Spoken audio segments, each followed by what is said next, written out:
Daily Tech News Show is made possible by you listening right now. Thanks to all of you, including A.B. Puppy, Dale Mulcahy, Matt Zaglin, and Charles Sylvie. On this episode of DTNS, France announces the details of its charges against Telegram's CEO, a smartwatch with 48-day battery life, and some facts to help you understand the U.S.-China tech trade war better. This is the Daily Tech News for Tuesday, August 27th, 2024. I'm in Los Angeles, and my name is Tom Merritt.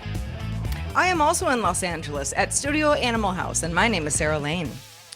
I'm the show's producer, Roger Chang. But he won't tell you where he is. He could be anywhere. Nope. He could be right behind you right now. You have no idea. Yeah. Ah! Roger, please. Too much. Probably not behind you, but you never know. It's always worth checking. You don't. Yeah. Yeah. Look under your desk. You might have a Roger Chang doing a podcast there. It's happened before. We've been away for a week. It's one of those days. I can neither confirm nor deny any of this. That's right. That's exactly right. Yeah, we got to talk about the Telegram stuff, so let's get right to the quick hits. Google has delayed the rollout of Android 15 until October, while it reportedly works to make it as stable as the company would like it to be. Pixel owners usually get an Android update first, but Pixel 9 owners will have to wait more than a month to get the newest operating system on the newest device.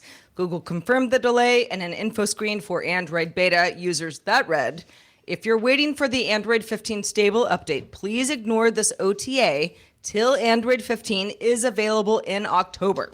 Android faithfuls, Michel Ramon, reported on Android Authority that a source told him Google will roll out the Android 15 update for Pixels sometime in the middle of October. Sources also tell Android Authority that Android 15 source code should come to developers next week. I like how Michel also wrote, "I hope I'm wrong about the middle of October." He's like, it could come sooner. Please do. Yeah, he's like, sources say this. I hope this is all just a big farce. In a letter to House Judiciary Committee Chairman Jim Jordan, Meta CEO Mark Zuckerberg says he regrets caving into pressure from U.S. President Biden's administration to remove some COVID-19 posts that were humor or satire. Zuckerberg also said Meta, quote, shouldn't have demoted the New York Post story about Hunter Biden's laptop, which proved not to be misinformation. And he also said he won't be donating money to nonprofits to help operate elections in order to remain with the appearance of neutrality. Steam passed 37 million concurrent users on Sunday for the first time, surpassing the previous record of 36 million that was reached back in March. One of the big reasons of the popularity of Tencent's Black Myth Wukong cannot be understated. It launched on Steam on August 19th, becoming the second most played Steam game of all time and the most played game on Steam over the weekend. Researchers at Black Lotus Labs say they discovered attacks that began no later than June 12th on a tool called Versa Director. That's VERSA. That is used by ISPs to do a lot of their complex network management. The attackers exploit the vulnerability to install a web shell that gives them remote admin control. That shell can run entirely in memory to avoid detection. The attackers then actively exploit the vulnerability through compromised small office and home office routers to capture ISP customer credentials. Versa has patched the vulnerability and distributed it to all of its customers. However, there's still evidence that it is being actively exploited even now. Last week, Microsoft wrote on a support page that the control panel is in the process of being deprecated in favor of the Settings app. And several outlets reported that, okay, the control panel is finally going away after all these years. Well, Microsoft says not so fast. Over the weekend, it modified the page to instead say that many of the settings in Control Panel are in the process of being migrated to the Settings app. So Control Panel staying with changes. us. Yay. Yeah. Yeah. That and Program Manager, who no one wants to see them really leave, do they? No, I don't know. Love the Windows button. France's prosecutor of the Republic has published an explanation of the arrest of Telegram CEO Pavel Durov. This is what we were saying yesterday. We wanted to find out. What are they actually charging him with? There are 12 charges being investigated. there was a press release. So we still haven't seen actual documentation, actual like legal language. But the press release says these are the 12 charges. They are related to an investigation that began July 8th. I've seen a lot of outlets say that the investigation is related to an unnamed person. I've also seen other outlets say that that's just what France typically does when it's a CEO of a company, because that way, if you swap out the CEO, it doesn't change who you're going after. You can't get away with it by going, oh, he's not the CEO anymore. So it may just be that they're after the CEO of Telegram, whoever he is. The charges, however, focus on complicity in the possession and distribution of pornographic images of minors, acquiring, transporting, possessing, offering, or selling narcotics, and offering some kind of malware or other cyber attack tool. Those are the majority of them. They're complicity in these acts. So complicity means that Durov didn't do it, but he helped someone else who did. Presumably the helping is being the CEO of Telegram, and the person who did all these things used Telegram to do it. There's also a charge and help could be turning a blind eye, right? Yeah, exactly. Right. We did Telegram. We didn't try to stop you, so we're complicit in helping you do it. But they're not saying Durov was out there distributing this stuff. There's also a charge of money laundering and failure to properly file paperwork for its cryptography. The money laundering most likely comes from Telegram's own cryptocurrencies. Last month, Telegram launched something called Stars, which is a currency for buying digital content from other users. And you can convert Stars into Telegram's Toncoin cryptocurrency, which can be used for paid features on the platform. So you know, when you can take real money, turn it into fake currency, which then can become a cryptocurrency, which then could become real money, you could see where somebody could use that for money laundering, potentially. Sure. So again, the question is, did Durov know about this and turn a blind eye to it, like you were saying?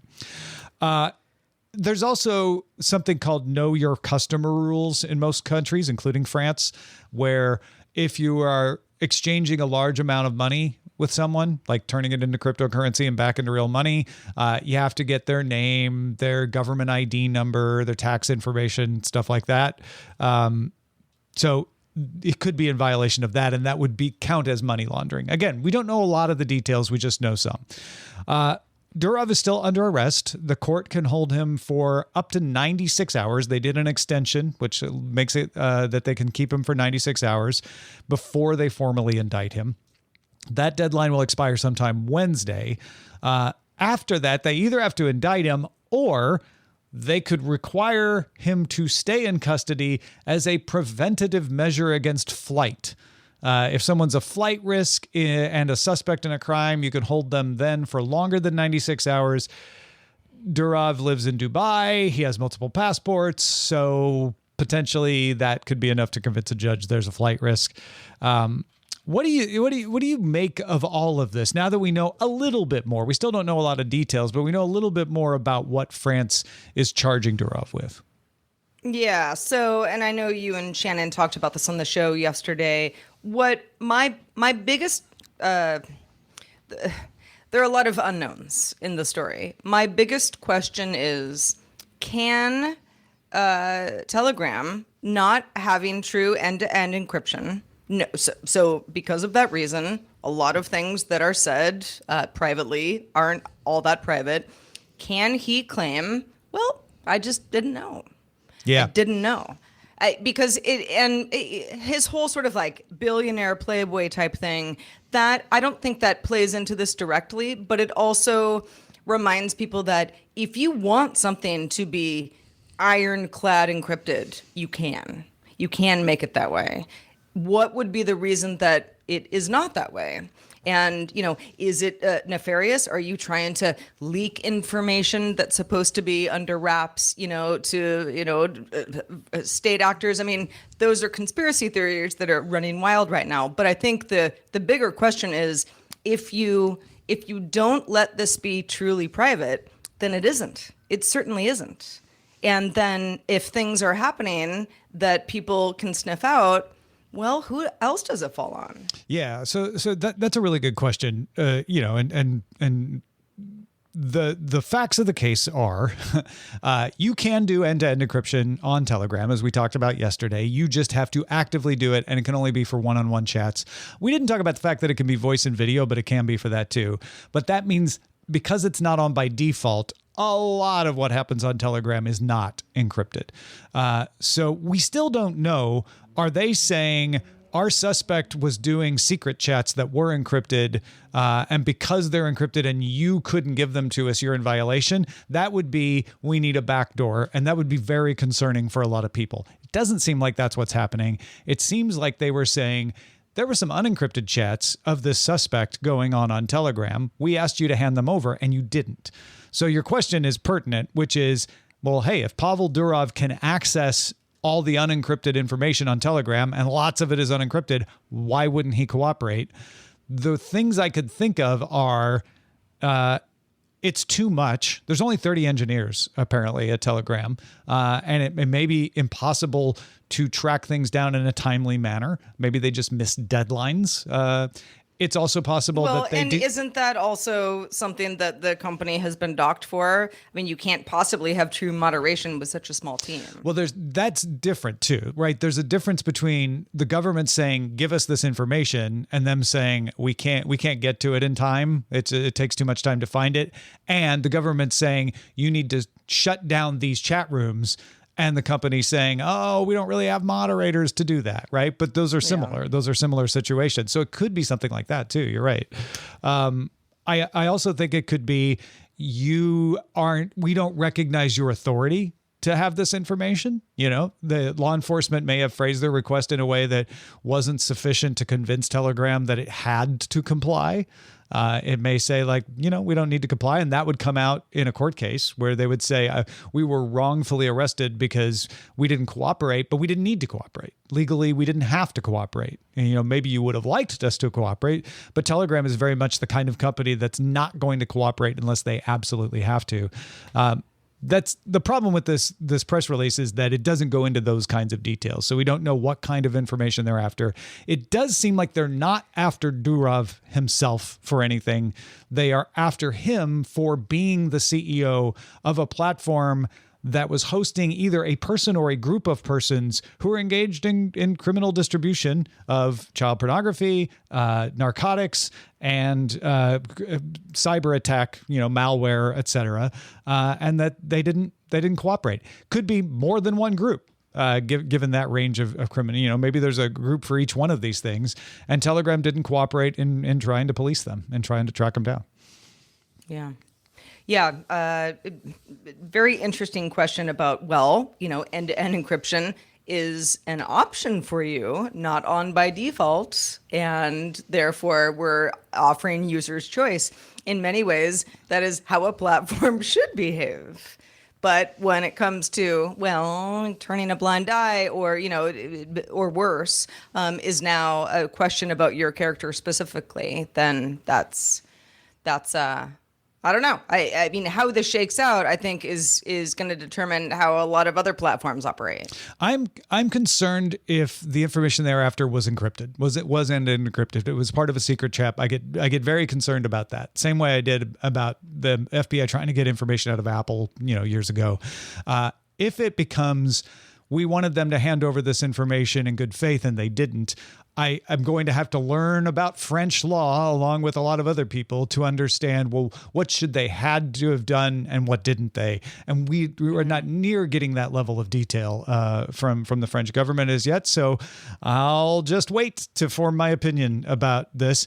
I go with what I said at the end of yesterday's conversation, though. It's extremely bold and significant that they arrested the CEO. They didn't fine him. They didn't bring him in for questioning and let him go. They arrested him and held him for 96 hours. So the agencies behind this, who are, fighting child-oriented crimes, so clearly the child pornography aspect of this, and wider criminal organizations, are after somebody big and didn't think Durov was taking them seriously. So now he has to.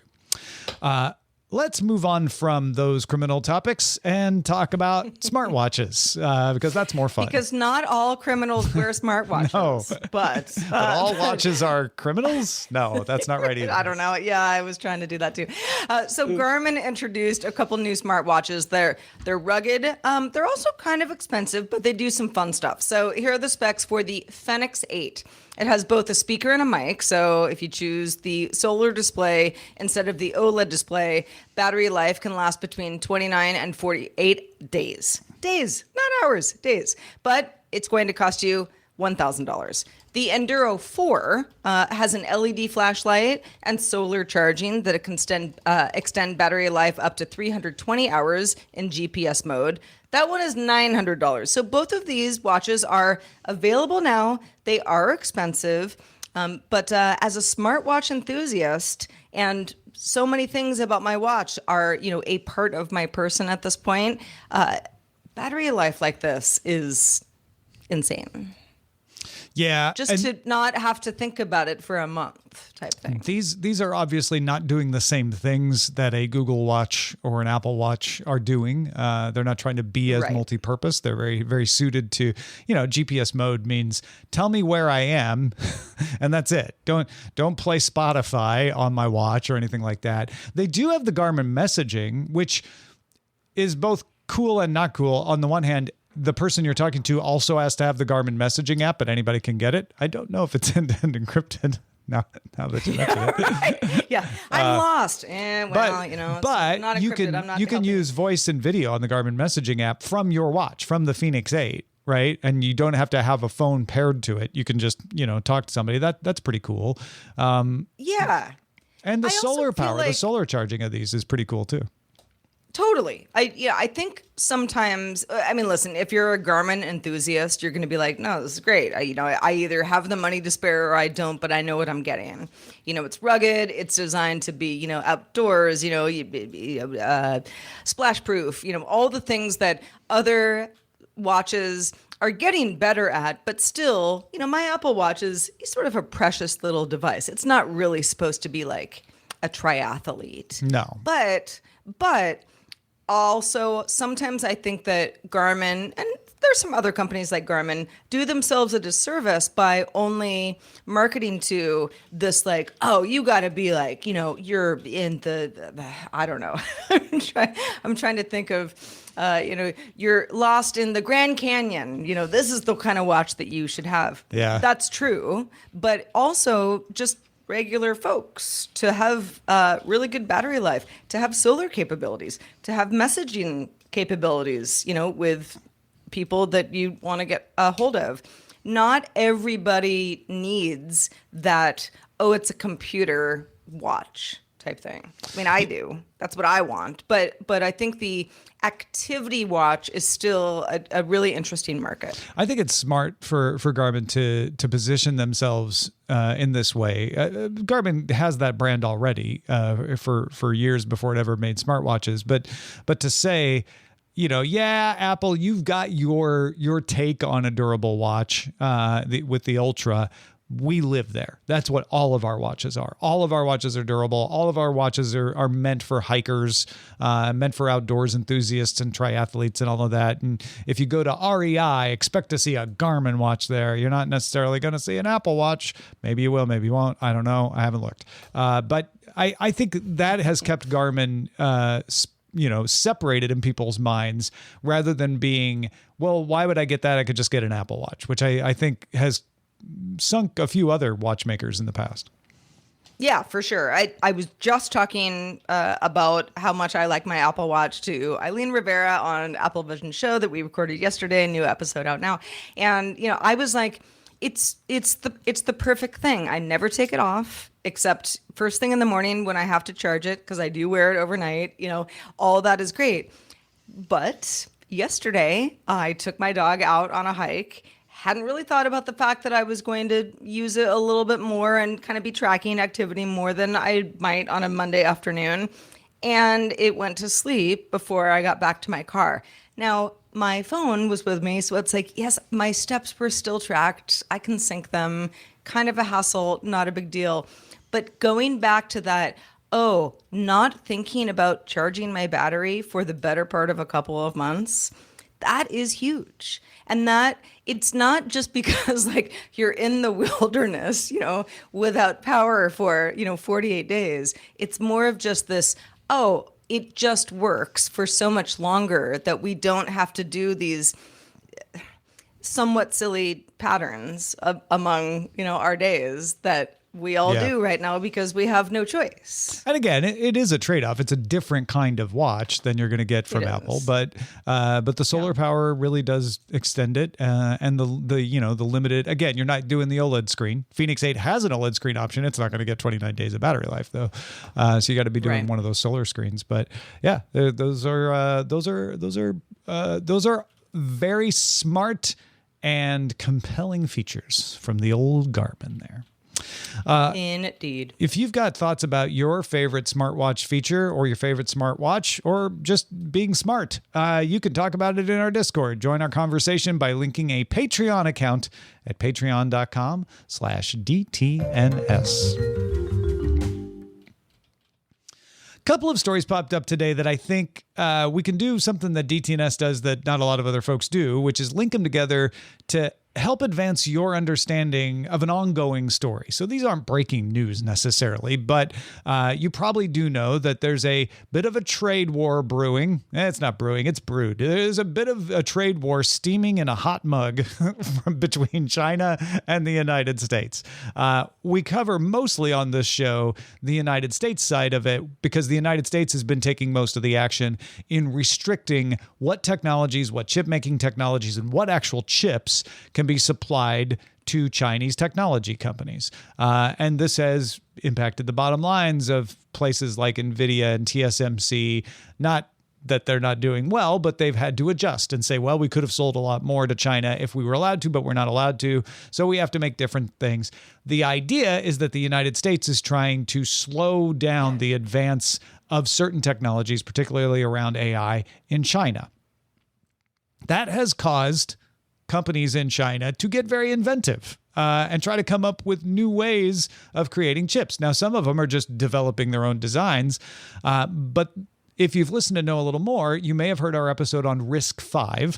RISC-V is an open standard of an instruction set for chips that is administered by a Swiss organization. So it is not subject to U.S. rules. It is entirely open, so people can use it for whatever they want. And a Hong Kong-based company called Deep Computing announced a tablet, the DC Roma RISC-V Pad 2 tablet running Ubuntu using the SpaceMit Keystone K1 system on a chip, the same chip that this company Deep Computing uses in its RISC-V laptop. So now they have a laptop and a tablet. Tablet starts at $149, has 4 gigs of RAM, and specifically, this instruction set not subject to U.S. restrictions. So it has become another option for Chinese technology companies to take advantage of.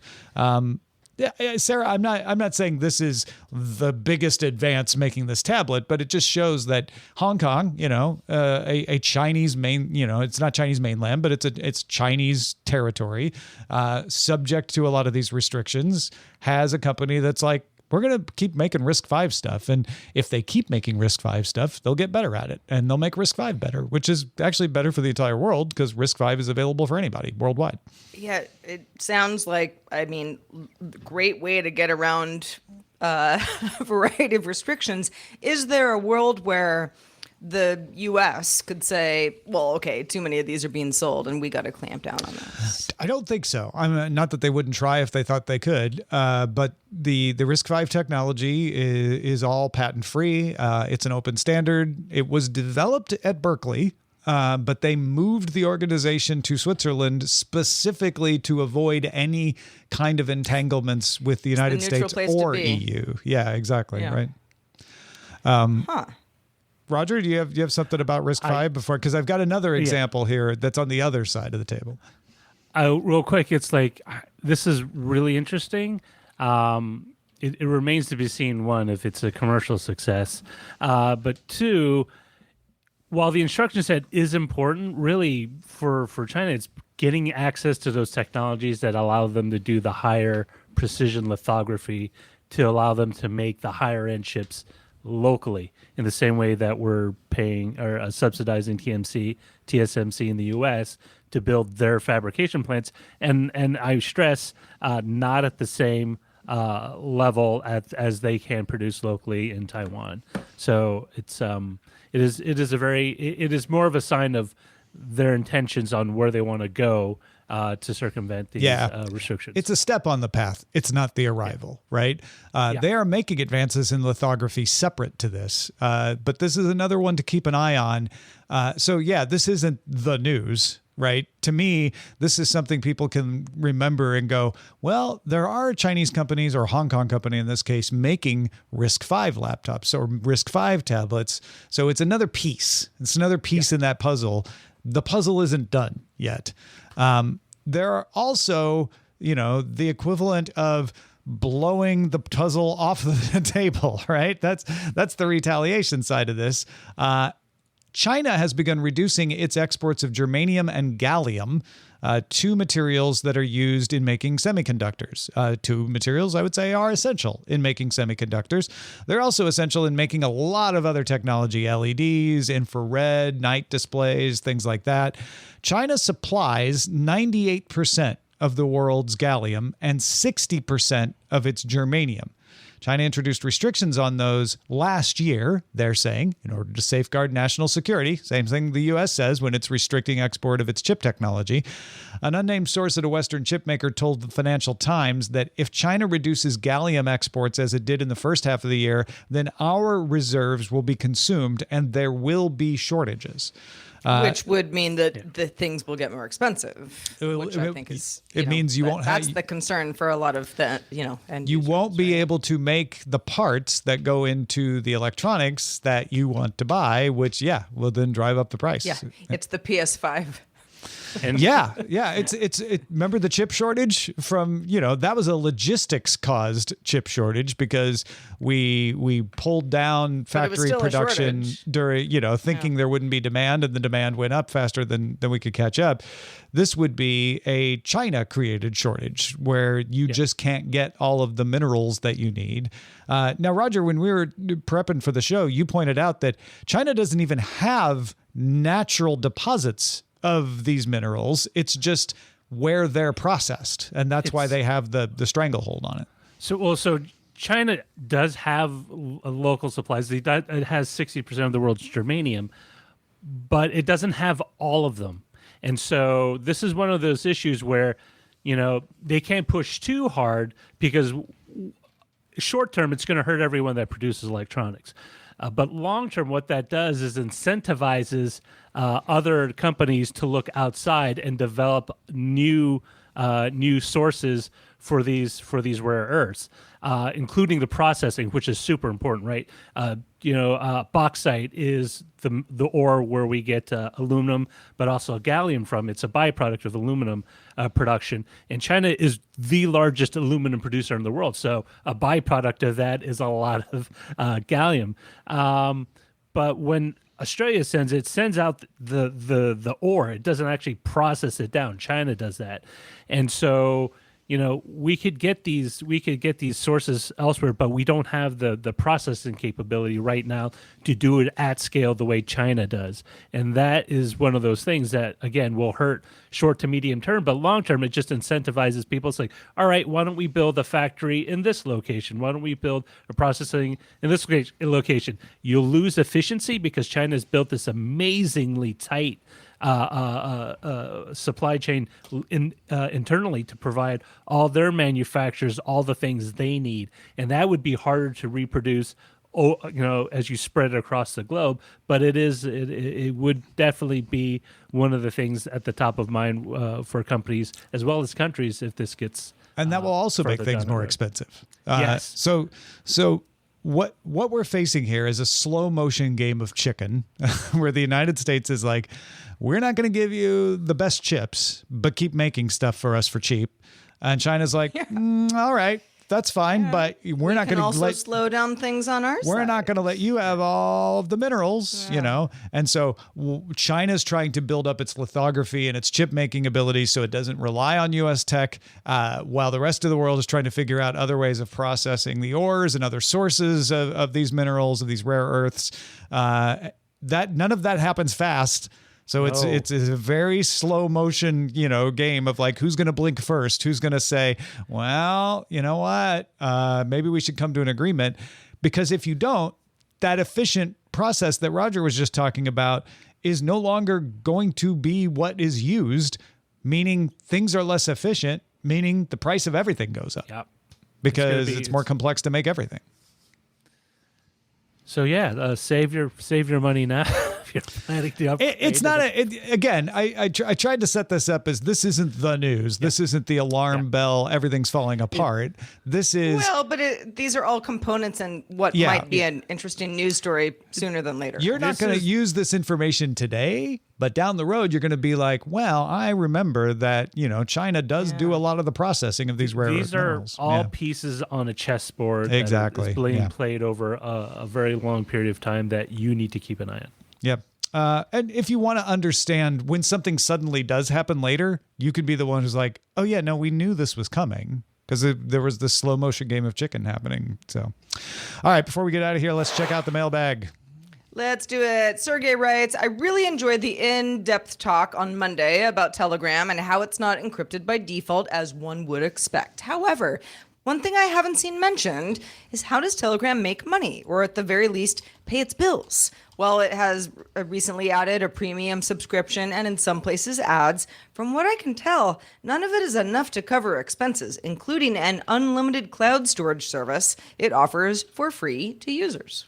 Yeah, this is an interesting question, Sergey, and I think I know where you're coming from, which is, are they getting secretly funded by someone? Perhaps someone France doesn't like? And maybe that's not where you're coming from, but I know a lot of others are suspecting that. We don't know how Telegram's balance sheet looks because they're not a public company and they don't have to tell us. We do know who's been investing with them. There's been a lot of suspicion about them hiding investors, but there hasn't been evidence that they've done that. Otherwise, the things you mentioned, premium subscriptions, the cryptocurrency, the stars stuff we talked about, along with charging businesses to reach their customers directly on Telegram, which is something WeChat also does and makes a lot of money off of doing. It may not look like that's enough to pay their bills, and maybe it's not, but it also might be. And when you're talking about a startup, which Telegram still is in a lot of ways, you can lose money for a lot of years and your investors are fine with that as long as the trajectory is headed the way they want to go. So even if they're not making money right now, they may be on their way to making money. I guess the interesting thing about Telegram, Sarah, is that they are still independent. They have not been gobbled up by somebody else the way a WeChat or a WhatsApp or others have. Well, yeah, and I think a lot of people who are used to traditional investment is like, who's going to buy Telegram? Telegram, if you've got enough private funding, not secret funding necessarily, but just reasons to stay afloat for the foreseeable future, you don't really care about that. I mean, not every company has that luxury, right? You have to hire,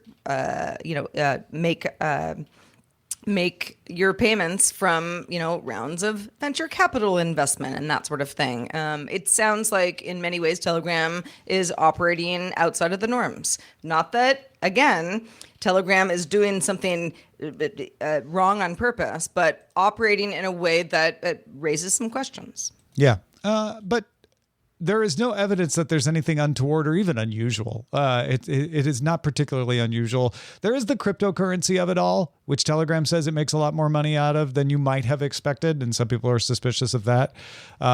So it's one of those things where it's like a Rorschach test. You can see whatever you want. It's a murky enough picture that you can look at it and go, I don't know, it looks sus to me. And you're not wrong, but you're also not right. Like some people say like, well, crypto is just sus. And it's like, well, no, it isn't. Yeah. theoretically. I mean, often it is. Can be, but that's, it's how But it's it used, isn't. right?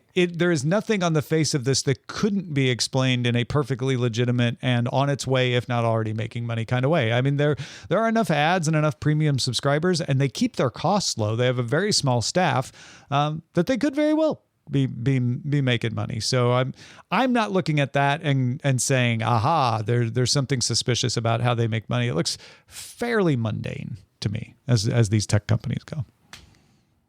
Well, September 9th, ooh, look at me. I should know this, is where we're getting new iPhone announcements. And Apple Vision Show is gearing up for new iPhones and Apple Watches. And this is my personal request. Please, new Mac Minis. We thought it was September 10th until yesterday. So check out our latest episode. It was a fun one. And thank you for subscribing at applevisionshow.com. Patrons, stick around for the extended show Good Day Internet. TikToker Keith Lee is in trouble for not reviewing DC restaurants. We're going to talk about the curse of being a TikTok celebrity. Everybody loves you until they suddenly don't. You can catch our show live Monday through Friday at 4 p.m. Eastern. That's 2000 UTC. And you can find out more at dailytechnewsshow.com/live. We're back doing it all again tomorrow with Scott Johnson joining us. Talk to you then.